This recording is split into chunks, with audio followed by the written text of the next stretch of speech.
older parts of town aren't always very ADA accessible. In cities where you're going along a sidewalk and then it just ends.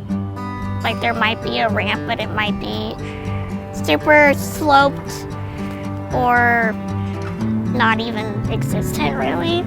So some of the ramps, the way that they line up with the crosswalk or with the street crossing will send me out into traffic.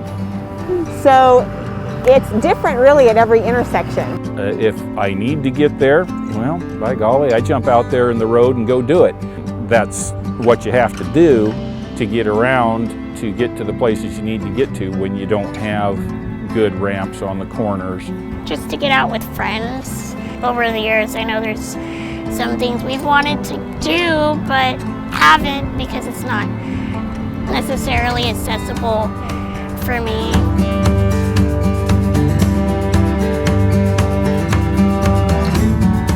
Sometimes some features are more beneficial for some members of the community than others.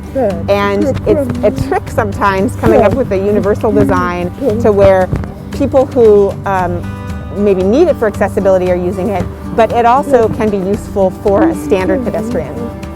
You know, if it helps others to just be able to be as independent as they can with their mobility and with, you know, getting around and stuff, then all the better. Being able to get around so that you can get your groceries, get your clothes, whatever you need is very important, and to be able to do it independently as possible.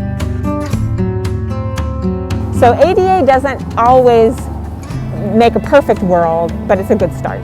It's not just for me, it's for the young mothers pushing the buggies around. It's for the large percentage of the population that will be temporarily disabled. Sometimes it's not just about adhering to the letter of the ADA law, but adhering to the spirit of it. Enabling us to be productive parts of society is really the most important thing.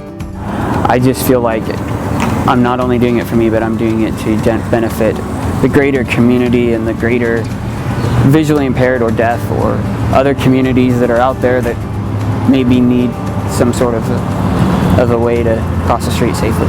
Keep reaching out to people who are differently abled, because a lot of even average people benefit from the accessibility accommodations. My name is Autumn, and currently I work at the Oregon Military Department. My name is Andrew Nance. Okay, well, my name's Evan Burrows. My name is Yalitza Nuccio.